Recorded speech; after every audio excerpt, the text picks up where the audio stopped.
Morning, आप देख रहे हैं सौदा आपका। मैं हूं प्रियंका। संभव इक्विटी बाजार की फ्लैट शुरुआत, लेकिन इंतजार रहेगा कि बाजार किस करवट मुड़ता है। पर फिलहाल हम फोकस करेंगे सबसे पहले सौदा आपका में कमोडिटी बाजार की ओपनिंग पर। तो जैसे खुलेंगे कमोडिटी बाजार, हमारे साथ जुड़ेंगे कमोडिटी बाजार के एक्सपर्ट्स और आपको देंगे कमाई के टिप्स। इंट्राडे के लिए किस स्टॉक में करें खरीदारी या बिक वाली, जोरदार कमाई का तत्काल ट्रेड आइडिया 10:10 पर। समित चौहान की दमदार Nifty strategy, small cap corner का सारा एक्शन भी आपको बताएंगे। साथ ही एफएनओ बाजार में बनाइए स्ट्रैटेजी। हमारे 2 एक्सपर्ट जुड़ने वाले हैं आपके साथ। नितेश ठक्कर होंगे, साथ ही सुमित बगड़िया देंगे आपको ऑप्शन स्ट्रैटेजी ट्रेडर्स हॉटलाइन में 10:30 बजे से। और आपके शेयरों पर होगी प्रकाश गाबा की फटाफट सलाह 10:57 से। लेकिन सबसे पहले रुक करते हैं कि किस तरह के संकेत हैं फिलहाल कमोडिटी बाजार की ओपनिंग के ठीक पहले जो हमें मिल रहे हैं अंतर्राष्ट्रीय बाजारों से।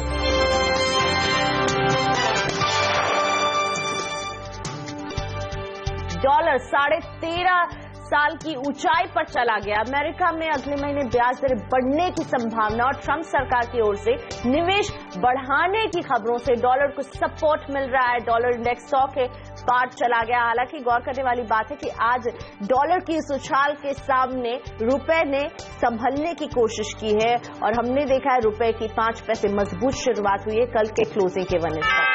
कच्चे तेल की तेजी थम गई है और सोना हमें नजर आ रहा है 3 दिन से $1225 के आसपास। और भारतीय कमोडिटी बाजार में सबसे पहले चेक लेते हैं क्रूड का। क्रूड की शुरुआत कमजोर, 32 रुपए की कमजोरी के साथ क्रूड एमसीएक्स की शुरुआत 3090 का भाव, ऑलमोस्ट 1% नीचे। सोना आपकी स्क्रीन पर 29,383 का भाव। चांदी में गिरावट के साथ शुरुआत होते हुई 41,101 रुपए पर चांदी फिलहाल। नेचुरल गैस 188.40 के साथ खुल रहा है। यहां पर हम देख रहे हैं ऊपर की तरफ कारोबार, लेकिन कॉपर पेन बन रहा है एलएमई पर भी, और यहां पर भी हम देख रहे हैं आज कमजोर शुरुआत 366 पर। एल्यूमिनियम भी प्रेशर झेलता हुआ 114.70 पे खुल रहा है। लेड भी दबाव के साथ। पूरे ही बेस मेटल्स में हम देख रहे हैं कि आज दबाव ही नजर आ रहा है। निकल ने भी कमजोर शुरुआत की और जिंक भी आज हरे निशान पर खुल रहा है। यहां पर भी हम देख रहे हैं दबाव के साथ ही शुरुआत होते हुए। एग्री कमोडिटीज में सोयाबीन आपकी स्क्रीन पर 2,985 का भाव है। सोयाबीन एनसीडेक्स का खुलते के साथ ही कुछ और एग्री कमोडिटीज पर भी नजर डालते हैं। ग्वार सीड खुल रहा है 3,189 के लेवल्स के साथ 1.5% की मजबूती। यहां पर ऑलमोस्ट सरसों में दबाव है 0.5% का, लेकिन हल्दी खुल रहा है 64 रुपए की मजबूती के साथ 7,670 के लेवल्स। जीरे में भी हम देख रहे हैं मजबूती 17,255 के साथ खुलते हुए, और चीनी में 30 रुपए की मजबूती। तो कमोडिटी बाजार खुल चुके हैं, मिलीजुली ओपनिंग है। बेस मेटल्स में हम प्रेशर देख रहे हैं। एग्री कमोडिटीज में कहीं उतार कहीं चढ़ाव है, लेकिन रुपए की चाल पर भी रखनी चाहिए नजर। इन सब पर बात करने के लिए मेरे साथ जुड़े हैं 2 खास मेहमान, ग्लोब कमोडिटीज के तरुण सत्संगी और पैराडाइम कमोडिटीज के बिरेन वकील। आप दोनों का ही स्वागत है। तरुण, गुड मॉर्निंग। बेस मेटल्स लगातार टूट रहे हैं, आज आप मेटल में कहां पैसे लगाने की सलाह देंगे? Hi, very good morning. Well, optimism के चलते जो हमने देखा था ब्लास्टिक मूव आया था, such type of moves normally can't sustain for a longer time. For a healthy upside market में एक्चुअली सफिशिएंट टाइम के साथ रैली होना चाहिए। तो आई थिंक जो ओवर रिएक्शन हुआ था उसको मार्केट रिवर्स कर रहा है। हमारा ऐसा मानना है कि अभी शॉर्ट टर्म में फर्दर करेक्शन बेस मेटल्स के अंदर आ सकता है before they start again moving up for a medium term time frame. तो certainly aluminium, lead, zinc, copper, nickel, entire complex हमको शॉर्ट टर्म में वीक लगता है। कॉपर अगर 363 के नीचे चलता है तो इसमें करीबन 10 से 15 पॉइंट्स का करेक्शन आ सकता है। जिंक, लेड में भी हम तकरीबन 3 से 5 रुपए का करेक्शन देते हैं from a current market price. निकल में भी 20-30 रुपए का करेक्शन आ सकता है। एल्यूमिनियम भी यहाँ से करीबन 2-2.5 रुपए स्प्लिप कर सकता है। तो कॉम्प्लेक्स एंटायर सेलिंग जोन में है। कॉपर और हमारा इसके अंदर जिंक प्रेफर्ड सेलिंग बैठ रहेगा। तो क्या जो आप जिस ट्रेंड की बात करें कि हमने देखा एक ओवर रिएक्शन था मेटल में, तो क्या सोने और चांदी में भी जो हम अभी फिलहाल देख रहे हैं थोड़े से थमे हैं इनकी चाल? चांदी $17 के नीचे है, सोना भी हम देख रहे हैं 1225 के आसपास है। क्या ये भी वही रिफ्लेक्ट कर रहा है जो बेस मेटल्स दिखा रहे हैं? सी सरप्राइजिंगली बुलियन के अंदर हमने थोड़ा over reaction on down side देखा है, इनको इतना करेक्ट नहीं करना चाहिए था। अनडाउटेडली ट्रम्प के आने के बाद में हमने देखा कि 11 महीने के हाईएस्ट लेवल पर डॉलर इंडेक्स गया एंड जो probability for December rate hike है यूएस में वो काफी ज्यादा बढ़ गई है, जो 70% थी दैट इज नाउ एट 85%। तो इट लुक्स लाइक कि दिसंबर में फेड रेट हाइक कर देगा, जिसकी वजह से थोड़ा प्रेशर हम देख रहे हैं। बट हमारा ऐसा मानना है जो भी नेगेटिविटी रहेगी बुलियन के अंदर वो खाली टिल फेड की मीटिंग तक रहेगा। आफ्टरवर्ड्स जो है गोल्ड के प्राइसेस अगेन शूट करना चालू करेंगे। एंड ट्रम्प का जो पॉलिसी है ऐसा माना जा रहा है कि वो हायर एक्सपेंडिचर करेंगे, at the same time tax rate cut करने का जो उन्होंने प्रॉमिस किया था अगर वो फुलफिल करते हैं तो these two steps will certainly stoke higher inflation in the US. अगर वो होता है तो certainly gold would be a biggest beneficiary of it. तो हमको ऐसा लगता है $1200 अगर नहीं काटेगा ऑन डाउन साइड तो यहीं से मार्केट में रिकवरी देखी जा सकती है। बीरेन जी गुड मॉर्निंग। एग्री कमोडिटीज में आज आपकी नजर कहाँ है? यहाँ सोयाबीन ऑयल और कॉटन पे मैं लॉन्ग साइड प्रेफर करूंगा। सोयाबीन ऑयल में थोड़ी सप्लाई क्रंच दिख रही है because of this ongoing cash crunch. यहाँ मैं 675 पे बाय प्रेफर करूंगा। Soybean oil December contract 680 to 84 का टारगेट रहेगा और 668 का स्टॉप लॉस रहेगा। कॉटन में एक्यूट शॉर्टेज है और एक्सपोर्ट का कमिटमेंट शायद ना फुलफिल हो गए, तो यहाँ शॉर्ट स्क्वीज दिख रही है। तो यहाँ नवंबर कॉन्ट्रैक्ट कॉटन बाय करूंगा 29,350 के आसपास, टारगेट रहेगा 750 और स्टॉप लॉस रहेगा 19090।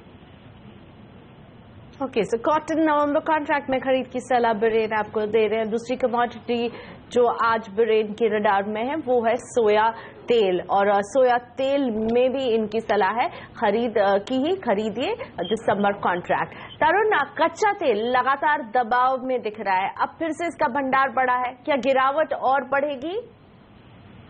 कच्चे तेल में पिछले एक क्वार्टर से क्या हो रहा है कि $42 से $52 का एक प्राइस बैंड बना हुआ है। जब भी $42-43 के इर्द गिर्द आता है तो मार्केट में आउटपुट कट का जो स्टॉक है वो काफी ज्यादा बढ़ जाता है, वो प्रीमियम प्राइसेस में लेके आता है। एज एंड व्हेन $50-52 आता है तो उस केस हम देखते हैं मार्केट फंडामेंटल की तरफ शिफ्ट कर देता है, which is not so promising at this junction. हमारा ऐसा मानना है एज प्राइसेस वंस अगेन $40-43 से उठना चालू हुए हैं एंड ओपेक का मीटिंग अभी काफी क्लोज आ रहा है, तो सर्टेनली बीच में जैसे जैसे न्यूज आती रहेंगी प्रीमियम प्राइसेस में बनेगा। हम वंस अगेन इसको $48-50 आते हुए देखते हैं। Certainly it's a dip buy counter अगर 3000 MTX में आता है तो एक अच्छा बाय होगा with stop loss below 2870। Positionally buy कर सकते हैं 3000 पे, और अगर इसको होल्ड करते हैं टिल ओपेक मीटिंग तो हमको ऐसा लगता है 32-3250 तक प्राइस आ सकते हैं। और अब फोकस करते हैं करेंसी वैल्यू पर, और आप दोनों से इस पर सलाह चाहूंगी। बीरेन, शुरुआत आपसे करूंगी। बीरेन, हम देख रहे हैं डॉलर 13 साल की ऊंचाई पर है, फिर भी रुपया संभला हुआ है, क्या नजरिया बन रहा है अभी फिलहाल रुपए पर बीरेन जी? रुपये में टेम्पररी शायद और वोट होने के कारण पुल बैक आएगा डॉलर रुपये में 6770 6760 आ सकता है। बट गोइंग फॉरवर्ड मुझे ऐसा लग रहा है कि बिफोर क्वार्टर एंड मतलब दिसंबर से पहले हम 70 को पार कर जाएंगे। और ग्लोबल डॉलर मुझे ऐसा लग रहा है कि it's now super bull market at least for near 4 to 5 month. तो डॉलर इंडेक्स 105 रहेगा, रुपी गोइंग फॉरवर्ड फर्स्ट क्वार्टर में भी 71-72 होना है। शुक्रिया आप दोनों का। बीरेन वकील और तरुण सत्संगी हमारे साथ थे, कमोडिटी बाजार की ओपनिंग के साथ ही हमारे साथ जुड़े थे, बता रहे थे किन लेवल्स पर रहे आपकी नजर। लेते एक छोटा सा ब्रेक के बाद जोरदार कमाई का तत्काल ट्रेड आइडिया, साथ ही समित चौहान हमारे साथ जुड़ने वाले, उनसे समझेंगे निफ्टी की टेक्निकल चार्ट पैटर्न्स को।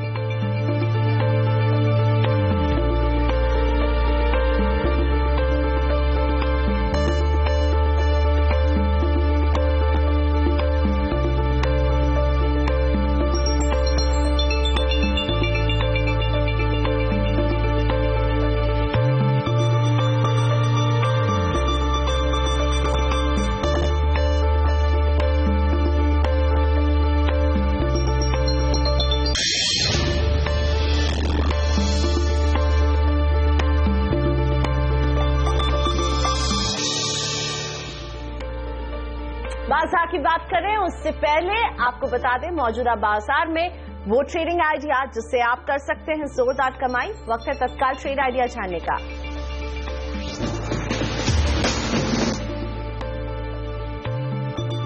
डेस्टिनी सिक्योरिटीज के सुमित जैन आपको दे रहे हैं खरीदारी की सलाह टीसीएस में।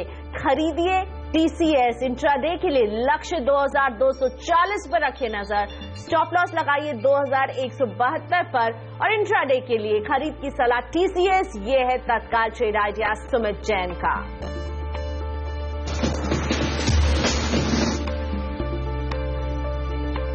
बाजार में हम देख रहे हैं वॉलेटाइल दिख रहे हैं बाजार। सुबह बढ़त के साथ शुरुआत हुई, उसके सुस्त शुरुआत हुई माफ कीजिएगा, फिर हल्की सी बढ़त आई, फिर दबाव आया और अभी मामूली सी बढ़त। सेंसेक्स में करीब 11 अंकों की बढ़त के साथ कारोबार हो रहा है। फ्लैट है। निफ्टी बेहद 8112 के आसपास है। मिड कैप में दबाव है। बैंक निफ्टी में हमने कुछ ऊपर के लेवल्स देखे पर वहां टिक नहीं पाया, वहां से अब हल्का सा दबाव आते हुए 65 अंकों की बढ़त यहां पर है। एडवांस डिक्लाइन रेशियो पर अगर नजर डालें तो ये फिलहाल डिक्लाइंस के फेवर में ज्यादा शेयर हैं जो गिर रहे हैं। 849 शेयर है जो गिर रहे हैं, इनके मुकाबले 655 शेयर हैं जो आगे बढ़ रहे हैं। तो दबाव कहां से आ रहा है? Bajaj auto, power grid, hero MotoCorp, Wipro, ये तमाम काउंटर से जहां प्रेशर देख रहे हैं और आज खासा प्रेशर आईटी क्षेत्र के जुड़े स्टॉक्स में भी देखने को मिल रहा है। ऑटो क्षेत्र से जुड़े सेक्टर्स में भी दबाव ही दिख रहा है। तो बढ़त आ रही है बाजार में टाटा मोटर्स, ओएनजीसी और एक्सिस बैंक से। साथ ही में वेदांता में भी हम मजबूत कारोबार देख रहे हैं। इंडसइंड बैंक और हिंडाल्को भी बाजार की मजबूती में सहयोग दे रहे हैं। और अब मेरे साथ जुड़ चुके हैं समित चौहान। समित, गुड मॉर्निंग। निफ्टी में आप पिछले एक हफ्ते से आप बार आपने कहा है कि थोड़ा सा संभल कर और शॉर्ट किया, क्या आज भी आप शॉर्ट करेंगे इन लेवल्स पर? बेहद वॉलेटाइल है बाजार। Good morning Priyanka. देखिए, इनफैक्ट लास्ट 2 महीने से हम मार्केट पे कॉशियस रहे, बट हमारे जो एक नियर टर्म टारगेट्स हमने सेट किए थे अराउंड 8150 हमने ऑलरेडी मीट हुए देखे हैं। अभी हमें लग रहा है कि 8000 का एक काफी इंपॉर्टेंट सपोर्ट है और मोर और लेस मार्केट में जो प्राइस वाइज करेक्शन हम एक्सपेक्ट कर रहे थे वो ऑलमोस्ट आ गया है। तो अभी डाउन साइड थोड़ा लिमिटेड हो सकता है एटलीस्ट फॉर अ टाइम भी। मार्केट थोड़ा अभी एक टाइम वाइज करेक्शन मोड में जा सकता है जिसमें हम काफी वोलेटिलिटी देख सकते हैं जो लास्ट 3-4 दिन से हम देख रहे हैं। और रेंज इस बार काफी ब्रॉड रहेगी, 400-450 पॉइंट की निफ्टी की एक रेंज रहेगी, उसमें ही Nifty for time being concern होते हुए दिखेगा। अभी फिलहाल लोअर एंड के आसपास है तो हम यहाँ से एक माइनर बाउंस एक्सपेक्ट कर रहे हैं। तो जब तक 8000 का लेवल इंटैक्ट है तब तक मार्केट में एक बाउंस बैक की पॉसिबिलिटी काफी बढ़ जाती है। तो 8000 के स्टॉप लॉस से यहाँ पे हम खरीदारी करने की सलाह देंगे और ऊपर एक बाउंस बैक आता है यहाँ पे तो 8300, 8320 के लेवल्स निफ्टी में दिखाई दे सकते हैं। ओके, और बैंक निफ्टी ऊपर के लेवल्स पर बिल्कुल भी नहीं टिक पा रहा। आज हमने देखी थी मजबूत शुरुआत बैंक निफ्टी की, लेकिन अब देखिए इसमें उन ऊपरी लेवल से नीचे आ गया। टेक्निकल चार्ट पे आप अभी बैंक निफ्टी को कैसे रीड कर रहे हैं समित? देखिए, लास्ट वीक जो हमने मार्केट में एक शार्प करेक्शन देखा था उसके बाद जो एक वी शेप रिकवरी आई थी वो मेजर जो कंट्रीब्यूशन था वो बैंकिंग काउंटर्स का था। उसके बाद हमने एक अच्छी खासी तेजी देखी थी, बट लास्ट 3 दिन से हम क्लियरली देख रहे हैं कि ऊपर की तरफ से बैंक निफ्टी में प्रेशर आ रहा है। बैंकिंग स्टॉक्स थोड़े अच्छे खासे सेलिंग प्रेशर में है, बट कहीं ना कहीं हमें लग रहा है कि 19,000-19,100 का एक काफी अच्छा सपोर्ट है बैंक निफ्टी को। तो यहाँ पे भी बैंक निफ्टी में भी बाउंस बैक की पॉसिबिलिटी काफी बढ़ती है। तो बैंक निफ्टी में भी खरीदारी की सलाह होगी। 19,050 का स्टॉप लॉस होगा और ऊपर टारगेट अराउंड 9500 से लेकर 9600 के होंगे। तो बैंक निफ्टी और निफ्टी दोनों में ही आज खरीद की सलाह दे रहे हैं समित आपको। और अब समझते हैं कि स्मॉल कैप कॉर्नर में किस तरह का कारोबार नजर आया। मेरी सहयोगी पूजा जुड़ रही है स्मॉल कैप कॉर्नर के सारे एक्शन के साथ।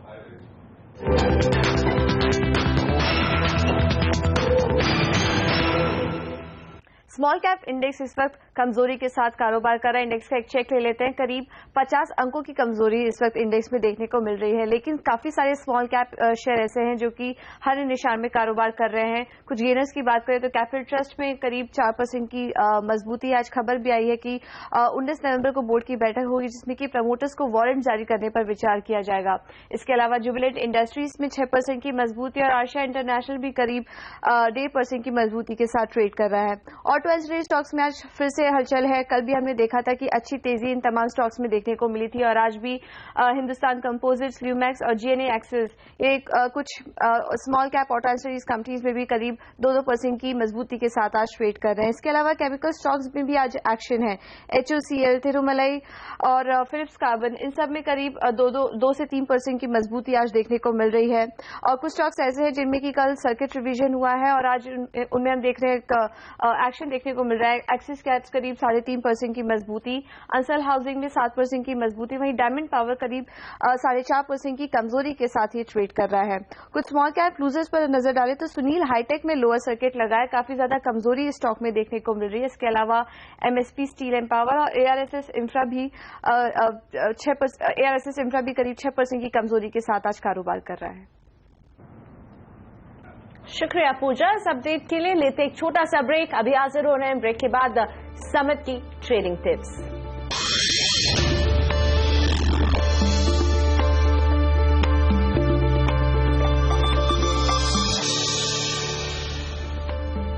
Welcome back. सेंसेक्स और निफ्टी दोनों ही फिलहाल फ्लैट जोन में। सेंसेक्स में 10 अंकों की गिरावट के साथ कारोबार हो रहा है। निफ्टी भी 7 अंकों से कमजोर है। मिड कैप में दबाव है, लेकिन हाँ, बैंक निफ्टी अभी हरे निशान में जरूर बने हुए। मेरे साथ एंजल ब्रोकिंग के टेक्निकल एनालिस्ट समित चौहान बने हुए। समित, आज के बाजार को देखते हुए आपकी ट्रेडिंग टिप्स कहाँ होगी?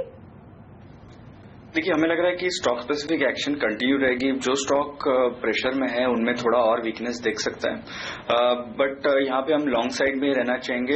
एक्सिस बैंक जिसने एक अच्छा खासा करेक्शन देखा है और अराउंड 470, 465 इसको काफी अच्छा सपोर्ट है, तो हमें लग रहा है कि यहाँ से एक बाउंस बैक की पॉसिबिलिटी है एक्सिस बैंक में। हमारे यहाँ पर टारगेट होगा 515 का और 467 के स्टॉप लॉस से इसमें खरीदारी की जा सकती है।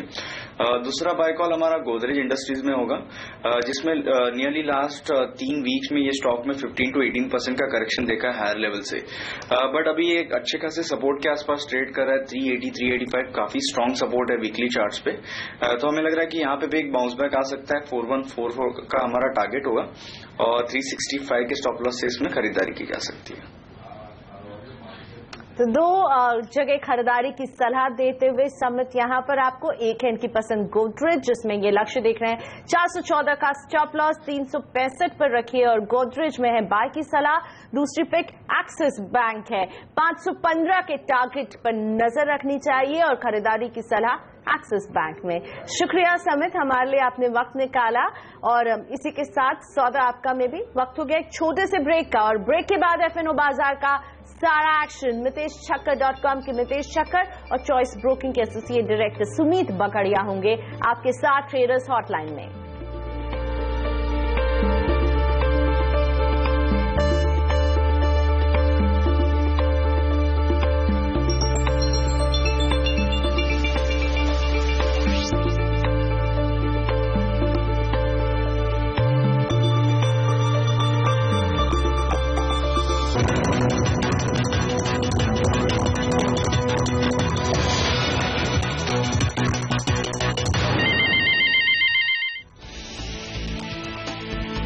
ऊपरी स्तरों से फिसला बाजार, निफ्टी 8100 के नीचे। बैंक निफ्टी ऊपरी स्तर से 170 अंक नीचे और 0.25% की बढ़त। शानदार नतीजों के बाद IGL में 4% की तेजी। ब्रोकरेज हाउस सिटी ने दी निवेश की सलाह, टारगेट भी बढ़ाया। खराब नतीजों का असर वोल्टास पर, दूसरी तिमाही में AC कारोबार की ग्रोथ उम्मीद से कम। ब्रोकरेज हाउस CLSA की बिकवाली की सलाह और टारगेट में कटौती। EIL के अच्छे नतीजों की वजह से शेयर 1.5% बढ़ा। कॉस्ट कंट्रोल से मुनाफे में आया सुधार, कंपनी ने किया 1 पर 1 बोनस का ऐलान। साइरस मिस्त्री को चेयरमैन पद से हटाए जाने के बाद टाटा सन्स की आज बोर्ड बैठक, डायरेक्टर पद से भी मिस्त्री की छुट्टी पर चर्चा संभव। और नोटबंदी मामले में लोकसभा में विपक्ष लेकर आया स्थगन प्रस्ताव, प्रधानमंत्री से संसद में जवाब देने की मांग की। कुछ देर में शुरू होगी सदन की कार्रवाई। नमस्कार, मैं हूं हर्षिता सावंत और हमारी इस खास पेशकश में आप सभी का स्वागत है। आज सौदा लेने से पहले आप हमसे बात जरूर करें। 1800-209-7890 पर आप फोन लगाएं या फिर आप व्हाट्सएप के जरिए भी अपने सवाल पूछ सकते हैं। 7045220000 हमारा व्हाट्सएप नंबर है। और बाजार पर नजर डालें तो दिन की ऊंचाई से हल्का होता हुआ बाजार एक बार फिर दिखाई दे रहा है। निफ्टी एकदम सपाट 8111 के स्तर इस समय देखने को मिले हैं। एक बार फिर हमने इसे 8100 के नीचे फिसलते देखा। बैंक निफ्टी अब महज 92 अंकों की बढ़त दिखा रहा है और मिड कैप इंडेक्स है जो हल्की सी गिरावट के घेरे में आज ट्रेड करता हुआ दिखाई दे रहा है। बहुत ही मिक्स्ड बैग है। चुनिंदा सेक्टर्स हैं जहां पर खरीदारी होती हुई दिखाई दे रही है। उसमें आप देखेंगे पीएसयू बैंक, निजी बैंक में थोड़ी बहुत बढ़त देखने को मिल रही है। ऑयल एंड गैस इंडेक्स में कुछ पॉजिटिविटी देखने को मिल रही है और मेटल्स में एक बार फिर धीरे धीरे करके चमक लौट रही है। लेकिन टेक्नोलॉजी कंपनियों में मुनाफा वसूली का जोर बनता हुआ दिखाई दे रहा है और कैपिटल गुड्स, पावर स्टॉक्स हैं, ऑटो, चुनिंदा ऑटो कंपनियां हैं जहां पर आज हम बिकवाली का दबाव देख रहे हैं। वायदे बाजार के एक्शन में आईजीएल की हमने बात की। नंबर्स के बाद एक अच्छा उछाल, अच्छी तेजी बनती हुई दिखाई दे रही है। लेकिन वोल्टास में हम देख रहे हैं बिकवाली की पोजीशंस अब एक्टिव होती हुई और पीसी जूलर लगातार बीते हफ्ते से पिट रहा है काउंटर। आज फिर यहां पर हमने देखा है दबाव का सिलसिला जारी है। बाजार में क्या ट्रेड लेना चाहिए, इस पर राय देने के लिए हमारे साथ हमारे दो जानकार जुड़ गए हैं। MitheshThakkar.com के मिथेश ठक्कर और साथ ही डेरिवेटिव सलाह आज लेंगे हम चॉइस ब्रोकिंग के एसोसिएट डायरेक्टर सुमित बगाड़िया से। आप दोनों का एक स्वागत है। मिथेश, कैश में 8100 की क्या अहमियत रह गई है, क्योंकि लगातार इन लेवल्स को हम ब्रीच कर रहे हैं और लकीली पिछले 2 ट्रेडिंग सेशंस में इसके ऊपर समाप्ति देखने को मिली है, लेकिन आज शुरुआत से ही ये लेवल चैलेंज हो रहा है। Good morning Harshita. I think very clearly यहाँ पर मेरे ख्याल से एक 8125 का 200 एवरेज है और 8100 के राउंड फिगर पे आई थिंक निफ्टी पिछले 2 दिन से इंट्राडे बार्स बना रहा है और उसके नीचे क्लोजिंग नहीं दे रहा है। तो आई थिंक एक सपोर्ट लेने की ट्राई कर रहा है। अभी तक वो अटेम्प्ट सक्सेसफुल नहीं हुआ है या रिवर्स के साइज नहीं आया है, तो फिलहाल के लिए आई थिंक व्यू नेगेटिव ही है। परंतु अगर 8100 होल्ड करता है तो हो सकता है कि 2-3 दिन का पुल बैक आने के बाद मार्केट गिरे, एक ही चांसेस हैं। ओवरऑल ट्रेंड लेकिन नेगेटिव की साइड में ही है। तो आपके मेरे ख्याल से आपको ट्रेड करने में कुछ ऑप्शंस का सहारा लेना चाहिए और अगर आपको पुल बैक मिलता है तो बाउंस बैक पे आप अग्रेसिवली शॉर्ट कर सकते हैं। सुमित, आप क्या ट्रेड इस समय लेना पसंद करेंगे वायदे बाजार के लिहाज से?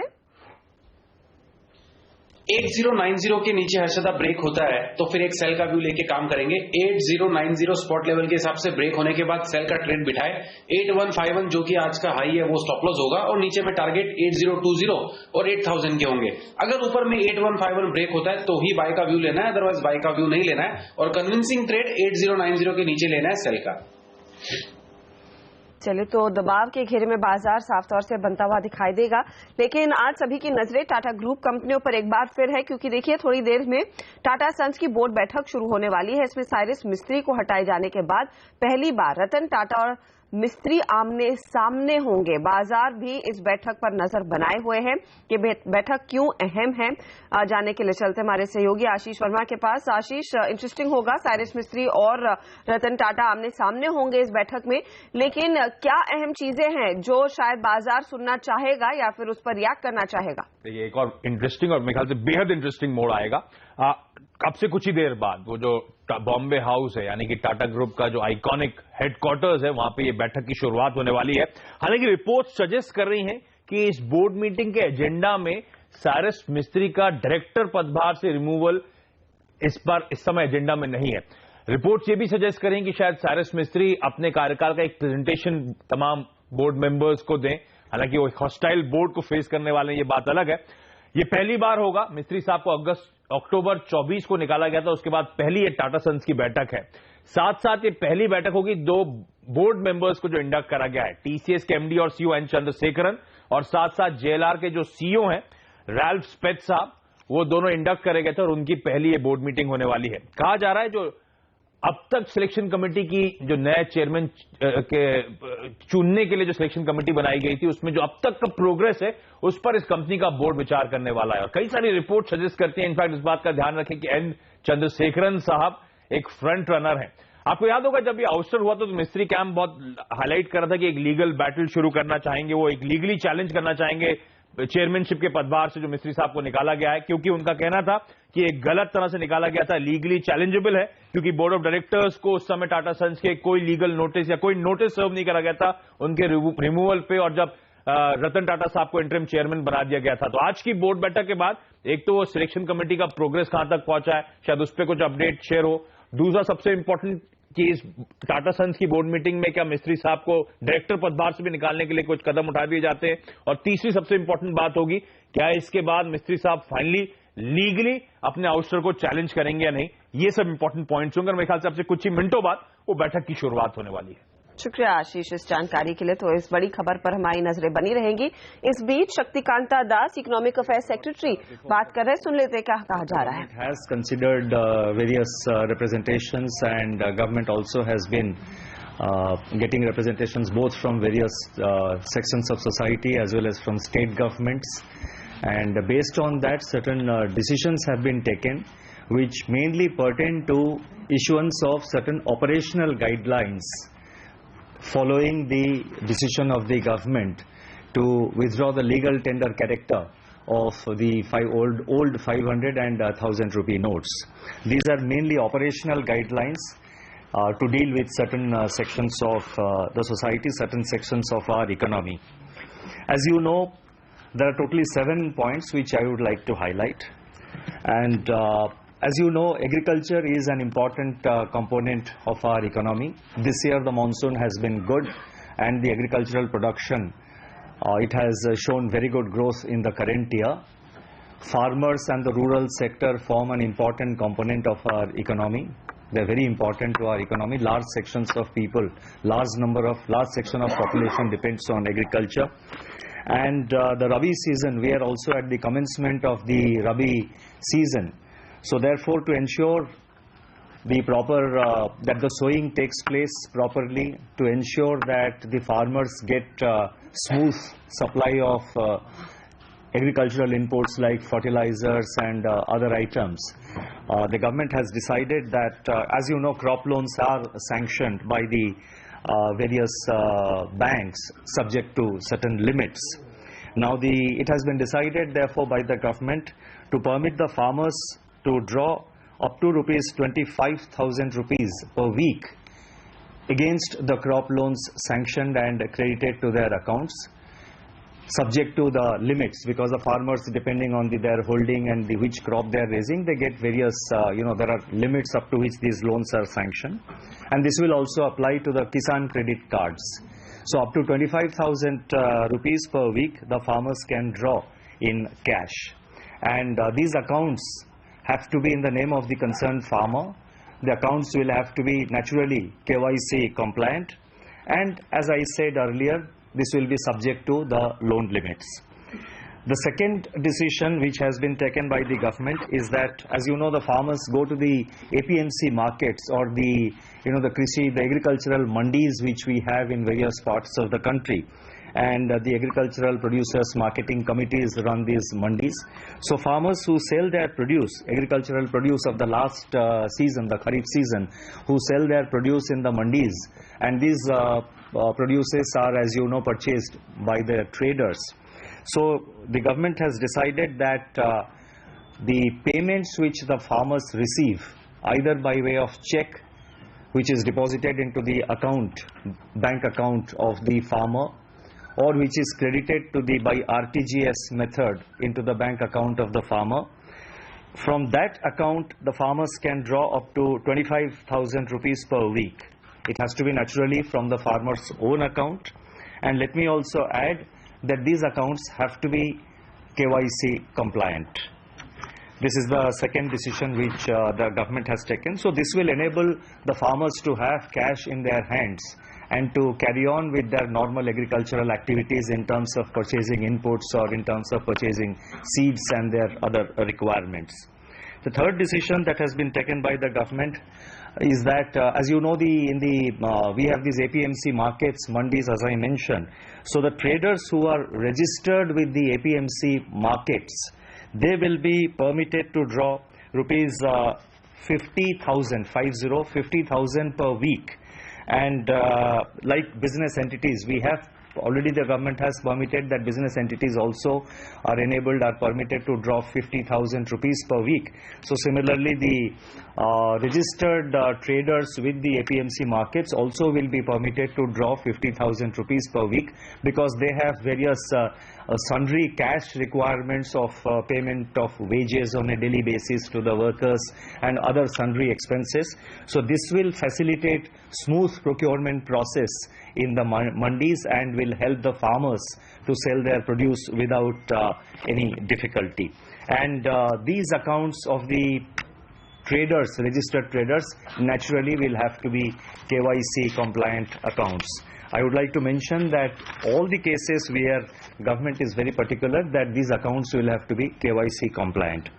The fourth decision is that relates to the crop insurance premium, the payment of crop insurance premium. Now the time limit, there is a certain time limit up to which the crop insurance can be paid, and the states fix various time limits for depending on their local agricultural and farming conditions. So it has been decided therefore by Government of India that the time limit in all such cases of crop loan, that is payment of crop loan insurance premium, the time limit will be extended by 15 days, 15 days.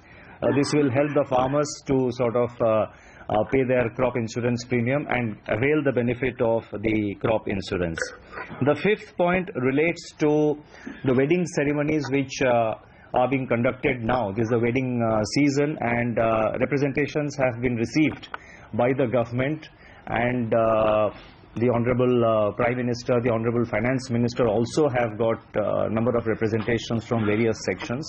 So this has been considered by the government, and it has been decided that for marriage, for wedding ceremonies which are going on, up to 2.5 lakh rupees will be permitted to be drawn from the bank account. Now naturally again these accounts will have to be KYC compliant accounts, and that has to be drawn one per marriage, and it can be drawn either from the account of the father or the mother, or the account of either of the the boy or those who are getting married.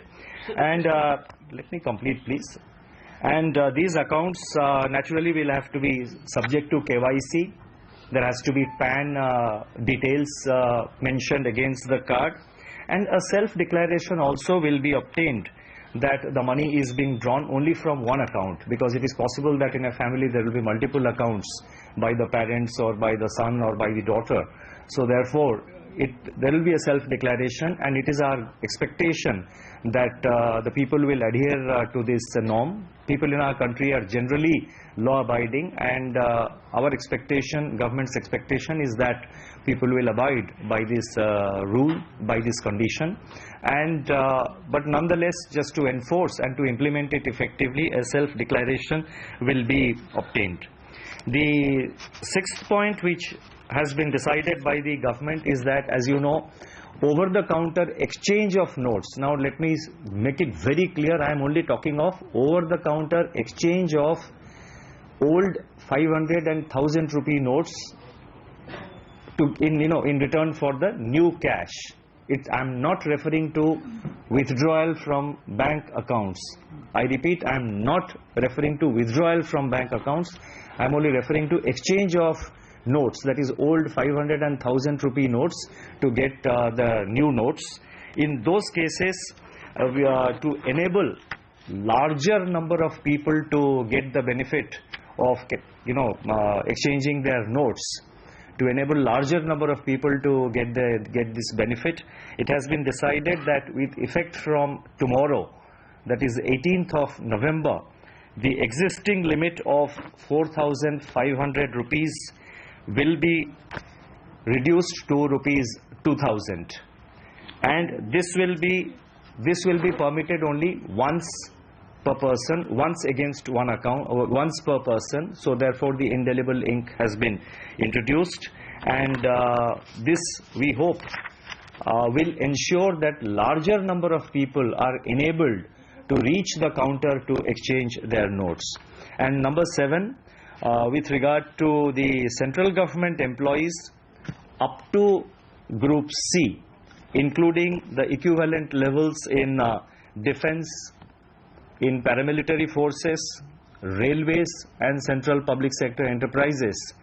Up to Group C, they will be given an option to draw salary advance up to rupees 10,000 in cash, and this salary advance will be adjusted against their November salary, and it is expected that this will relieve the pressure on the banks, the queues, the long queues and the pressure which we have on the banks. So these are the operational guidelines, the decisions taken by the government relating to the operational aspects of the functioning of the banks and the segment of banks which affect the farmers and also other segments of society. So I would like to stop here. Thank you very much. One by one. Sir, one question. एक सबसे बड़ा सवाल ये है कि इस समय सबसे बड़ी उलझन है कि तमाम जगहों से खबरें आ रही हैं प्राइवेट हॉस्पिटल को लेकर के कोई अभी तक सरकार ने आदेश नहीं दिया। खबरें ये भी आ रही है कि उसे एग्जाम किया जाना चाहिए था, लेकिन अभी तक ऐसा कुछ हुआ नहीं। क्या सरकार इस पर कोई बड़ा फैसला ले सकती है आने वाले समय में, क्योंकि प्राइवेट हॉस्पिटल में बड़ी दिक्कत है इस समय? नहीं, किसी भी चीज में जब सरकार में कोई फैसला होता है तो हम उसको अनाउंस करते हैं। क्या कंसिडरेशन में है, क्या कंसिडरेशन में नहीं है, ये कहना मतलब ठीक नहीं है। जब डिसीजन किसी मामले में होता है हम तुरंत उसका अनाउंस कर देते हैं। Reducing the limit from 4,500 to 2,000, does it reflect that there is not enough currency available with the government? That is totally wrong. That is not correct at all. There is enough cash available with the government, as I have stated on earlier occasion also. This is mainly to enable larger number of people to reach the counter. We find that many people are not able to reach the counter because the same persons, as I said earlier, same persons are visiting the counters multiple times. So therefore other people are not getting the benefit. Sir, on the wedding, one family can say, you mentioned that only a single exchange will be allowed. Is there this single exchange of cash will be a single time thing, or is it single exchange per unit time, for example per week or per No, it's only once. So in the marriage thing, does it apply to the entire wedding, or it is to 2.5 lakh rupees to the girl side, 2.5 lakh rupees to the boy? The operational guidelines, we will be issuing a detailed press note which will clarify all these aspects.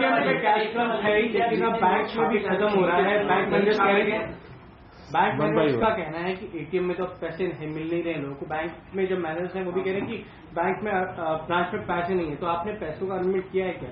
इसी पैसा का देखिए, पैसे का cash जो है उसका हर तरीके से ट्रांसपोर्टेशन हो रही है। रिजर्व बैंक और बैंक्स और जो बाकी जो लोग इसमें इन्वॉल्व है उन्होंने कंटिजेंसी प्लान तैयार किया हुआ है, और जहां जहां डेली मतलब कैश का कोई शॉर्टेज का रिपोर्ट आता है तो तुरंत वहां पे कैश हम लोग पहुंचा रहे हैं।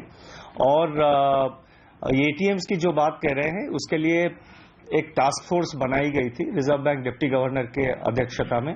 वो टास्क फोर्स की मीटिंग हो गई है, डिटेल डेलिबरेशन कंप्लीट हो गई है, और उन्होंने एक रोड मैप ड्रॉ किया हुआ है जिसके हिसाब से हमारा उम्मीद ये है कि अगले कुछ ही दिनों में मैक्सिमम एरिया मतलब प्रोग्रेसिवली ये जो है वो एटीएम काउंटर वगैरह वो अपग्रेड मतलब वो रिकैलिब्रेशन आप जिसको कहते हैं वो हो जाएगा।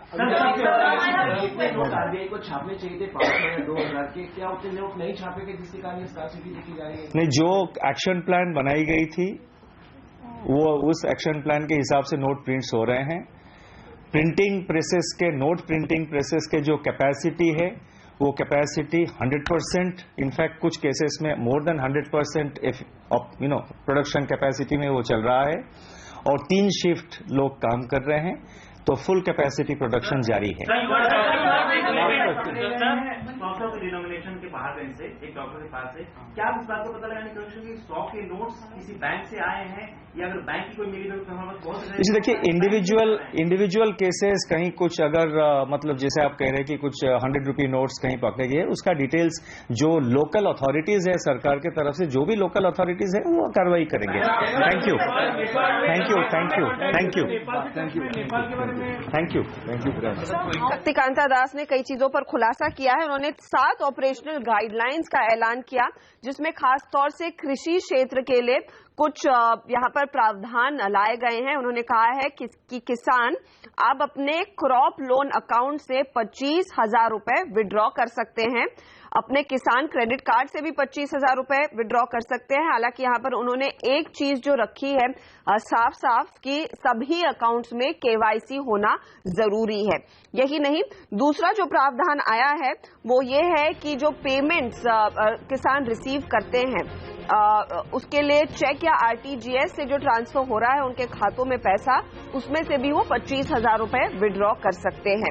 साथ ही साथ एपीएमसी मंडी के ट्रेडर्स के लिए एक जो फिलहाल सरकार की ओर से स्टेप आया है कि जो भी रजिस्टर्ड ट्रेडर्स हैं वो हफ्ते में एक करीब 50,000 रुपए नकद विड्रॉ कर सकते हैं। तो ये सीमा बढ़ाई गई है कि एपीएमसी में अगर आप एक रजिस्टर्ड ट्रेडर हैं, सीधे जाकर आप 50,000 रुपए नकद विड्रॉ कर सकते हैं। क्रॉप इंश्योरेंस प्रीमियम के लिए जो समय सीमा थी वो 15 दिन से बढ़ा दी गई है। तो ये थोड़ी सी राहत देने की कोशिश की गई है। 2-3 और इम्पोर्टेंट चीजें हैं जो आम आदमी पर असर डालेंगी। अगर आपके घर में शादी हो रही है तो एक खाते से वो किसी की माताजी या फिर पिताजी के खाते से, या फिर जिस लड़के या लड़की की शादी हो रही है एक खाते से आप एक समय पर 2.5 लाख रुपए सीधे विड्रॉ कर सकते हैं। ओवर द काउंटर एक्सचेंज के लिए ज्यादा से ज्यादा लोग ताकि इसका फायदा उठा सके, कल से यानी कि 18 नवंबर से पहले जो समय सीमा पहले जो लिमिट थी वो 4,500 रुपए की थी और अब ये 2,000 पर लाया गया है। सरकारी कर्मचारियों को भी यहाँ पर एक ऑप्शन दिया गया है, ग्रुप सी कैटेगरी के लोगों को खास तौर से, कि वो 10,000 रुपए अपनी एडवांस सैलरी ले सकते हैं कैश में। तो ये फिलहाल कुछ प्रावधान सरकार ने लाए हैं। लक्ष्मण रॉय हमारे साथ जुड़ गए हैं। लक्ष्मण, खास तौर से किसानों को और एपीएमसी ट्रेडर्स में मंडियों में कई सारी रिपोर्ट्स आई थी कि काफी मुश्किल हो रही है, पे आउट नहीं हो पा रहा है, किसानों को औने पौने दाम पर अपनी फसल बेचनी पड़ रही है। इन प्रावधानों का क्या आपको वाकई में लग रहा है असर पड़ेगा, कुछ फायदा मिलेगा किसानों को और ट्रेडर्स को? यहाँ पे किसानों और ट्रेडर्स को कुछ फायदा जरूर मिलेगा, क्योंकि किसानों की सबसे बड़ी समस्या ये आ रही थी कि वो ज्यादा रकम नहीं निकाल पा रहे थे। ट्रेडर्स के पास भी नकदी की भारी किल्लत हो रही थी। यहाँ पे साफ तौर से कहा गया है कि जो भी किसान है वो 25,000 रुपए तक जो है वहाँ पे अपना अगर कोई लोन है तो उसके हिसाब से वो निकाल सकते हैं हर हफ्ते, मतलब एक हफ्ते में 25,000 रुपए तक निकाल सकते हैं। अगर किसान ने आरटीजीएस से या फिर चेक के जरिए कोई पैसा पाया है, पेमेंट हुआ है, तो 25,000 रुपए निकाल सकते हैं पर हफ्ते। लेकिन वो सारी चीज जो है केवाईसी नॉर्म से होना चाहिए, यानी उसकी पूरी जानकारी होनी चाहिए, पैन नंबर होना चाहिए, सब कुछ होना चाहिए। ट्रेड रजिस्ट्रेशन ट्रेडर जो कारोबारी एपीएमसी एक्ट से जुड़े हुए मार्केट से रजिस्टर्ड हैं वो 50,000 रुपए पर हफ्ते निकाल सकते हैं। ये थोड़ी सी राहत मंडी के लक्ष्मण, यहाँ पर विजय सरदाना साहब भी हमारे साथ जुड़ गए हैं जो एक एग्री इकोनॉमिस्ट है। सरदाना साहब, कृषि क्षेत्र में जो लोग काम कर रहे हैं, चाहे वो ट्रेडर्स हो एपीएमसी में रजिस्टर्ड या अनरजिस्टर्ड ट्रेडर्स, आम किसान हो बड़े किसान हो, उनको पिछले कुछ दिनों काफी दिक्कत हुई है। उसी के मद्देनजर सरकार ने 4-5 पॉइंट सामने रखे हैं, ऑपरेशनल गाइडलाइंस साफ की हैं। क्या वाकई में आपको लगता है कि आम किसान को इन गाइडलाइंस के बाद थोड़ी सी राहत होगी? निश्चित रूप से बहुत अच्छा कदम है। कल मैंने इसी मुद्दे को लेकर ट्वीट भी किया था कि सरकार को किसानों की खासकर मंडियों में जो दिक्कतें आ रही है उस पर ध्यान देना चाहिए। लेकिन एक चीज और है जिससे किसान परेशान है कि जो व्यापारी हैं वो पुरानी करेंसी किसान को जबरदस्ती देने की कोशिश कर रहे हैं। माल के अगेंस्ट में पुरानी करेंसी, जो जितने भी एपीएमसी के अधिकारी हैं और जितने भी वहां के कलेक्टर या मंडी सेक्रेटरीज हैं, उनको इस बात पे ध्यान देना चाहिए कि किसानों को अनड्यू हैरेसमेंट व्यापारी ना करें और पुरानी करेंसी उनको जबरदस्ती ना दें। लेकिन यहाँ पर सरदाना साहब, क्योंकि एपीएमसी के रजिस्टर्ड ट्रेडर्स के लिए सरकार ने कहा है कि आप एक हफ्ते में 50,000 रुपए निकाल सकते हैं, नकद कैश निकाल सकते हैं, उससे क्या ये प्रॉब्लम सॉल्व नहीं होगी? नहीं होगी, क्योंकि बहुत सारे ट्रेडर्स के पास करेंसी रहती है, काफी वो कैश में डील करते हैं, तो उनके पास काफी सारी पुरानी करेंसी भी पड़ी होगी, वो निकाल लेंगे। लेकिन जो पुरानी करेंसी है वो किसानों के सिर पे डालने की कोशिश करते हैं, उस पर ध्यान रखने की जरूरत है। और मेरा निवेदन है कि जो ऐसे व्यापारी काम करें जो किसानों को हैरेस करें, उनका एपीएमसी लाइसेंस रद्द कर दिया जाए।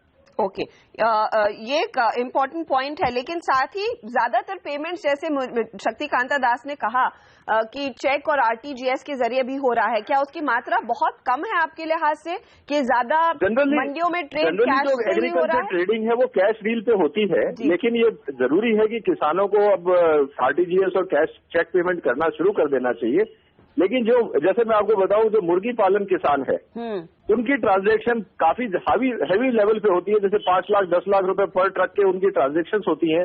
छोटा किसान जो बोरी में सामान लाता है उसके लिए तो ठीक है, लेकिन जो पोल्ट्री का किसान है, जो डेयरी का किसान है, जहाँ पे वैल्यू ज्यादा होती है, जो एनिमल ट्रेडिंग करता है, वहां पे कैसे एड्रेस किया जाएगा? अभी वो लाइव स्टॉक सेक्टर को ढंग से शायद सरकार को देखना पड़ेगा, और वहां पे भी बहुत ज्यादा जरूरत है, क्योंकि मुर्गियां अगर मरेंगी तो बीमारियां फैलेंगी। जी, शुक्रिया सरदाना साहब। इनफैक्ट ये लंबी चर्चा है, लेकिन आपने एक इम्पॉर्टेंट पॉइंट उठाया है कि पोल्ट्री फार्मिंग यानी कि लाइव स्टॉक किसान के लिए भी क्या कुछ प्रावधान लाए गए हैं या नहीं। इनफैक्ट शक्तिकांता दास ने कहा कि डिटेल्ड प्रेस नोट इस पर जारी होगी, होपफुली उसमें उसका कुछ खुलासा हो पाएगा। इस बड़ी खबर पर हमारी नजरें बनी रहेंगी। एक इम्पॉर्टेंट मुद्दा है ये, ताकि ज्यादा से ज्यादा लोगों के हाथ में कैश आए, उसके लिए कुछ और गाइडलाइन सरकार सामने रख रही है। उसका असर देखेंगे कितना होता है या नहीं। इस पर बड़ी खबर पर हमारी नजर आगे भी बनी रहेगी, लेकिन फिलहाल हमें लेना होगा एक छोटा सा ब्रेक। आप बने रहिए CNBC आवाज के साथ।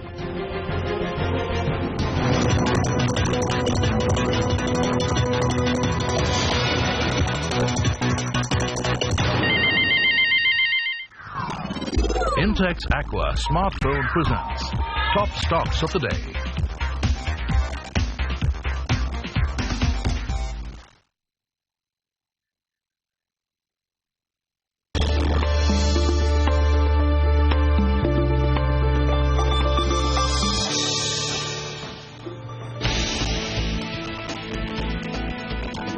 नोटबंदी से परेशान लोगों को सरकार ने दी कुछ राहत। 25,000 तक कैश निकाल सकते हैं किसान।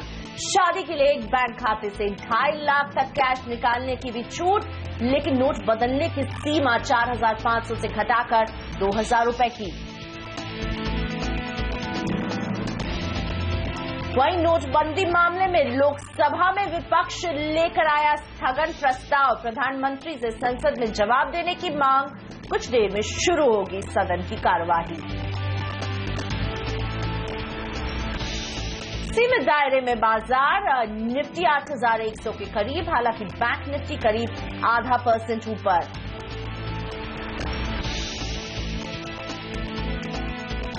शानदार नतीजों के बाद IGL में 2.5% की तेजी। ब्रोकरेज हाउस सिटी ने दी निवेश की सलाह, लक्ष्य भी बढ़ाया।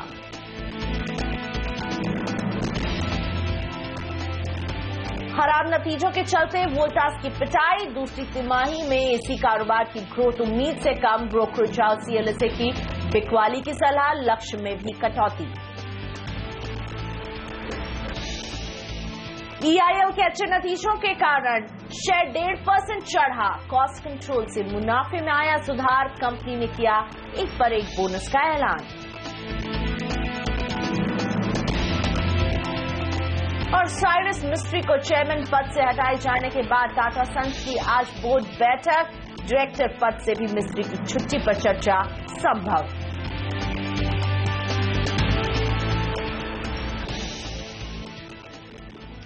सेंसेक्स में हम देख रहे हैं मामूली बढ़त है, बेहद फ्लैट कारोबार अभी तक। 13 अंकों की बढ़त के साथ सेंसेक्स में कारोबार हो रहा है।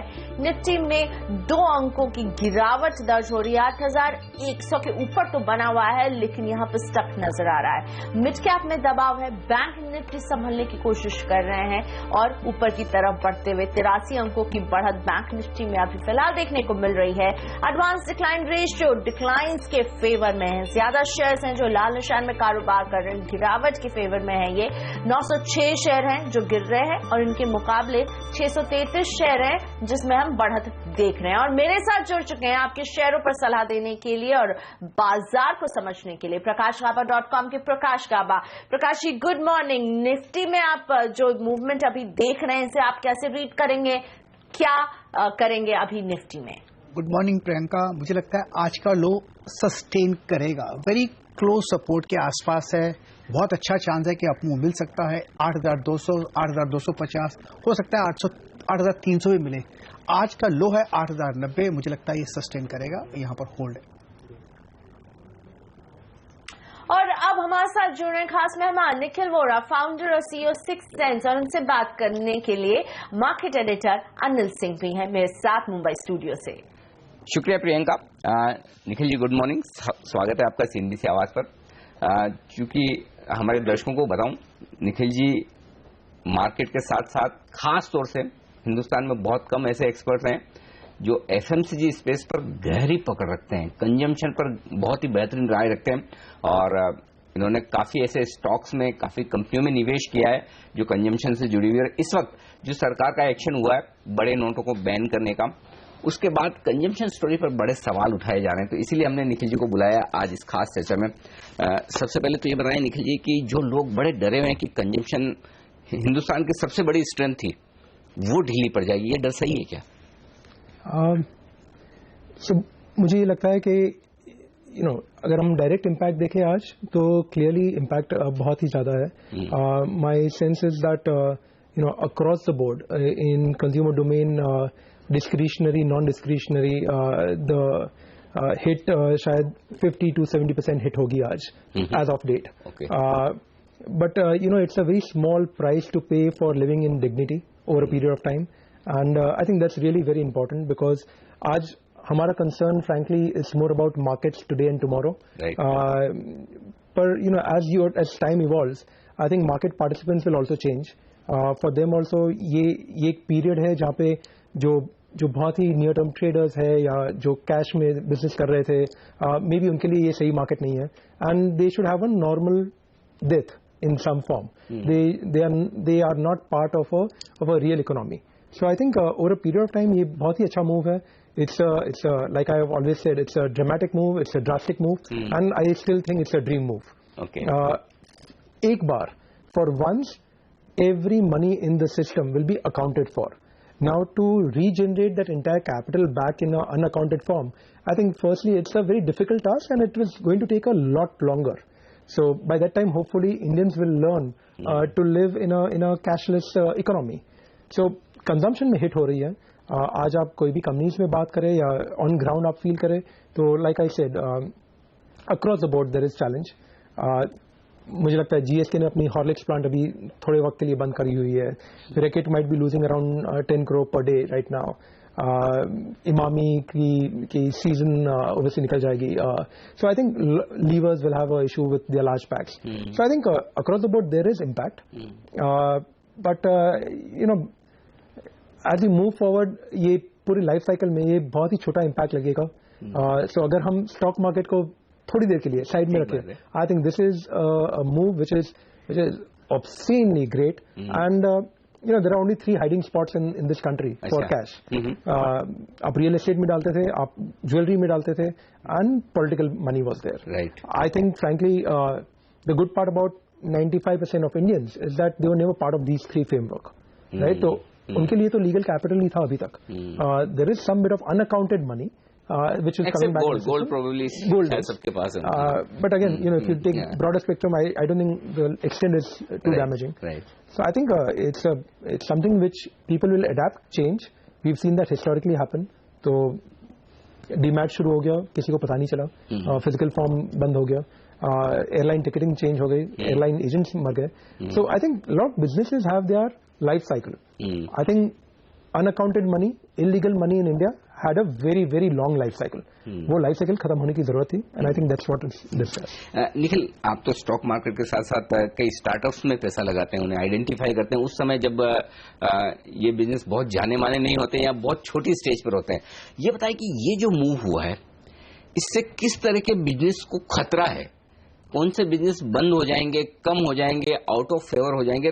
कौन से बिजनेस अब चलन में आ सकते हैं, लाइमलाइट में आ सकते हैं, जहां स्कोप बढ़ता है? So I think traditional businesses जो है which are very large, not just क्योंकि ये ब्लैक मनी या अनअकाउंटेड मनी का शायद रोटेशन कम हो जाएगा, but even otherwise that businesses were bound to change and become less valuable than what they were before. So अगर हम ट्रेडिशनल लार्ज बिजनेसेस देखें तो मेरे ख्याल से उनकी डी रेटिंग ऐसी भी होनी चाहिए थी, क्योंकि they are not aggressive enough to change their businesses to be relevant to the consumer of tomorrow. So consumer of tomorrow is asking for different products, different services, different analytics and so on, and companies are not providing that.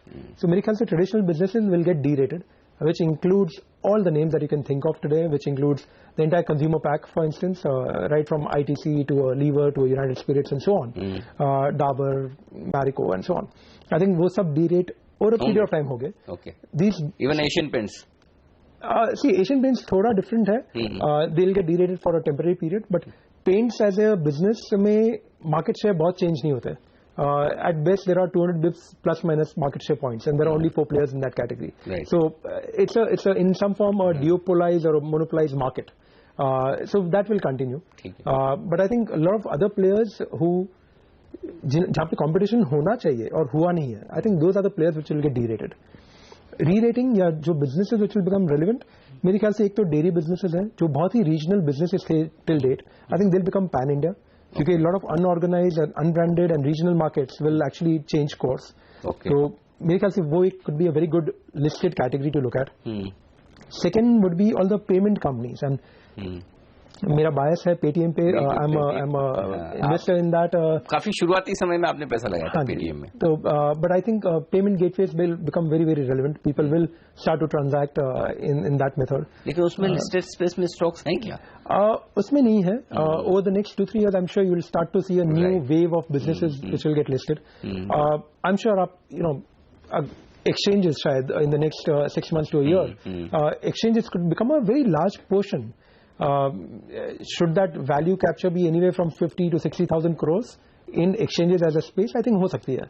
So I think you will have to look at businesses जिसकी life cycle अब almost top out हो गई है, and I think a lot of existing listed companies उसकी life cycle top out हो गई है. I'm not saying that the stocks will fall. I think they'll get derated. तो शायद they'll remain the same levels for the next couple of years. एक और space है जिस पे आपकी गहरी पकड़ है, media.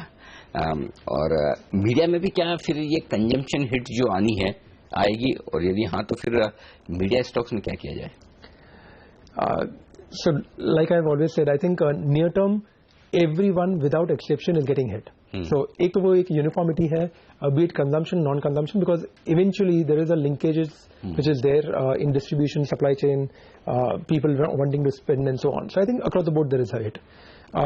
So we'll have to talk about something over the next 6 months and beyond. Right. मेरे ख्याल से there are very strong content platform जैसे CNBC है as a business. I think it's a very good strong content platform. I obviously have concerns regarding their corporate governance and the way it's been handled earlier, but apart from that, it's a brilliant content platform. I think there is a very good distribution platform in PVR. PVR content only करता, but distribution is unparalleled and it can only grow from where it is. So I think PVR could be very interesting play there. I think again in media, there will be a fair bit of consolidation which will happen further from where we are today. I think some businesses will possibly move off, die, become irrelevant, or morph, change course. So, किस तरह के? NDTV, for instance, I think as a group, I think they need to morph, they need to change. I don't think they will be relevant the way they are today over the next 3 to 5 years. I think that will be a challenge. So, उनको changes करनी होगी.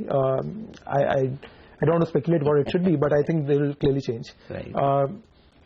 So I think there will be 4 or 5 good media houses in India, strong across all platforms, across all categories.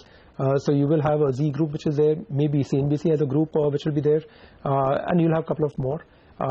But I think challenges of consolidation is there in that space, whereas players like PVR I think are clear winners. I think वहाँ पे risk बहुत ही कम है and potential of growth is very high.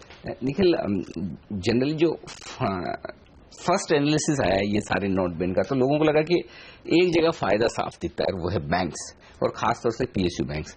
क्या ये सोचना सही है कि पीएसयू बैंक्स को वाकई में बड़ा फायदा होने वाला है? उस लिहाज से फिर क्या पीएसयू या प्राइवेट बैंक्स कहीं आपको लगता है खरीदारी करनी चाहिए या रिस्क ज्यादा है यहाँ भी? ट्रेडिंग करने के लिए it clearly makes sense for traders. Personally, I've always believed that banking eventually is a lending business, and thereby it should get valued on a parameter which cannot give it a equity return. So I'm always slightly more skeptical about banking as a system to bet as a equity value. Right. I think it's a good dividend play or it's a debt play. I can't see it beyond that over a period of time. And also मेरे ख्याल से banking disruption के लिए set है. Again, traditional banking, we cannot be doing the same thing that we did 50 years back, or 30 years back, or 20 years back. I'm sure my daughter and next generation will not do banking the way we've done it historically. Right. So agar that is all set to change and mobile banking and payment gateways and becomes relevant, then maybe banking will become like NBFCs of 1990. Yeah? 1990s में NBFCs बहुत ही अच्छा कर रहे थे. There was space for all of them to grow, but they were an intermediary. Capital source was with banks. Now again, I think the capital source is with consumers, and if consumers have the capital source, then maybe mobile banking becomes relevant. So will core banking become relevant? I think will be as valuable? I doubt. So मेरे ख्याल से in the next 3 to 5 years, just as her decadal change आपने भी देखी हुई है, हर decadal change you'll see leadership role change. मेरे ख्याल से that is set to happen sooner. So will banking control 30% of Indian market? I think it's just completely ridiculous. Okay. I think that will change. New spaces could be exchanges, could be mobile banking gateways, could be e-com businesses which have lived the course. आपको एक example दूंगा. Alibaba ने एक दिन में उतना revenue किया है जितना which is half of India's industry in consumers. So Alibaba did $17 billion of sale in one day. Indian consumer market is $49 billion for the entire year. So I think that shows that how people are adapting to a new mode of consumption. अच्छा देखिए आखिरी सवाल आपसे, क्योंकि ये तो सारी बातें हमने हमारे उन दर्शकों के लिए की जो लिस्टेड कंपनी में पैसा डालते हैं इन्वेस्टर हैं, बट मैं कुछ आइडियाज आपसे उस लिहाज से लेना चाहता हूँ अनलिस्टेड स्पेस में, क्योंकि आपने कई सारे इन्वेस्टमेंट किए पेटीएम के जैसे हमने बात की, इसके अलावा भी आपके कई इन्वेस्टमेंट्स रहे हैं दूसरे अनलिस्टेड कंपनियों में. अनलिस्टेड कंपनियों में कौन से वो स्पेस है, कौन से बिजनेस है, कौन से सेक्टर्स है जहां आपको लगता है कि अगले 5-10 सालों में जबरदस्त ग्रोथ होने वाली, जहां आप नजरें रखे हैं या आप पैसा लगा रहे हैं? मैं तो यही कहूँगा, एक हमने there are two things that we keep saying internally in our business and in our office is that we have to invest in the consumer of tomorrow today. So if the consumer is moving somewhere, we want to invest where businesses also move there. Right. So एक वो है. Second is that we want to invest in a kick-ass promoter, in a fat-ass market, with a smart product line, right? So that is the three things that we'll really look at. मुझे लगता है कि there will be spaces which will emerge, and spaces always emerge from being challenger to a leader. Right. जरूरत नहीं है कि आप innovator हो. I think if you are disruptor, I think that's a great opportunity itself. So large spaces already है India में. So जैसे आपने DO देखी है, DO में suddenly fog आया and fog has revolutionized that space. DO market existed, but it existed on one framework कि आप DO लगाइए और there'll be 10 girls chasing you. I think that marketing platform changed and it created a brand by itself. आपने Go brand देखी है, Go cheese and stuff. To get shelf space against Amul and a Nestle, I think that itself is brilliant. I don't think I want to even look at the economics of the business if you can get shelf space against these two players. Go ne kar li, so Parag Milk becomes very relevant. So I think there will be opportunities in that spaces. The opportunity could be in ready to eat as you move forward. And that I think is a huge space to look at. I think players evolve होंगे categories में, which is what we'll really like to bet on. हमारी bet is in 4 categories. 6 cents में हम products पे bet करेंगे, services पे bet करेंगे, distribution पे bet करेंगे और analytics पे. These are the 4 verticals, and we think there are a lot of new age businesses, players who have no mortal fear of taking on a lever and an ITC and a United Spirits and so on. कोई fear नहीं है अभी जो पहले हुआ करता था, क्योंकि distribution is almost equal for any player who wants to set up shop today. I think that's the space that we'll really be very interested in. और एक कंजम्पशन स्टोरी से लोगों को बड़ा लग रहा था कि लीकर स्पेस ऐसी है जहाँ बड़ी कंजम्पशन स्टोरी हिंदुस्तान में बन सकती है, लोगों की जो हैबिट्स चेंज हो रही है, क्या वो खत्म हो गई स्टोरी? खत्म तो नहीं हुई है, हाँ, बट जो हिंदी में कहते हैं विश्राम अभी हो गया है, अभी यूनाइटेड स्पिरिट्स और यूनाइटेड ब्रूवरीज जो इतने ऊंचे ऊंचे भाव में लेके बैठे हैं, ये सोच के कि दियाजियो आ गया, आप नाम बदल गया, MNC हो गई. हाँ, and I've been guilty of actually being one of the guys who's been fairly vocally supportive of United Spirits a few years back. But I think, ये space में I refuse to believe that a company which controls 60% of Indian market can't make money. And especially when in the same context, जहाँ पे एक बंदा जिसके पास 20% market share है, makes obscene money. For Pernod Ricard, India is the 3rd or 4th most profitable market in the world. और India में Diageo with United Spirits cannot make money. I think that's an anomaly which cannot prevail for long. I think that anomaly is there for few reasons. So there is a actual reason behind it, which is one is obviously the integration has not worked very well, which I'm presuming will sort out ho jayega over a period. Second is I think they had a very, I would very critically use that it's a failed diligence of acquisition of United Spirits. I think it's a complete failure or lack of adequate intelligence about United Spirits. I think that's now in the historic past. So मेरे ख्याल से वक्त लगेगा, but these are relevant businesses because ये businesses में कोई third player आना difficult है. Lifestyle businesses बहुत कम होते हैं, and this is one of that. And Indians are getting integrated worldwide. So I think this is a space which will mature itself. So I'm fairly bullish over a period of time. There is disruption near term, which is evident for everyone to see. But I'm not writing off this space. I think there's a long way to go. Right. बहुत बहुत शुक्रिया निखिल जी हमारे लिए वक्त निकालने के लिए और इन तमाम सेक्टर्स पर, स्टॉक्स पर और आगे आने वाले नए बिजनेसेस पर अपनी राय देने के लिए. तो ये थे निखिल वोरा, फाउंडर और सीईओ सिक्स सेंस इन्वेस्टमेंट्स के, जो बताते हुए कि कंजम्पशन स्टोरी थोड़े समय के लिए रुकने वाली है, थमने वाली है, लेकिन उसके बाद जो ग्रोथ का बूम आएगा वो काफी जबरदस्त होगा. लेकिन एक छोटा सा ब्रेक, बने रहिए हमारे साथ.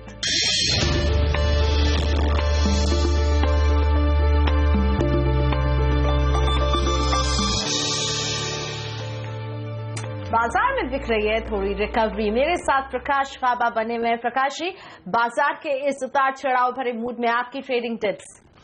मुझे दो स्टॉक अच्छे लगते हैं. Let's see it. मुझे लगता है कि अपोलो हॉस्पिटल सही लगता है. ऑन द अपसाइड जो टारगेट है 1210 के हैं, स्टॉप होना चाहिए 1170. और दूसरा है इंडसइंड बैंक. यहां पर भी एक अपमूव बाकी है. ऑन द अपसाइड जो टारगेट है 1140 के हैं, स्टॉप होना चाहिए 1080 का इंडसइंड बैंक.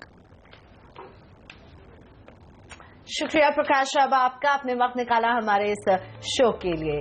सवाल आपका में मुझे भी दीजिए यही इजाजत, और ब्रेक के बाद कमोडिटी बाजार का सारा एक्शन होगा कमोडिटी राउंड अप में. नमस्कार.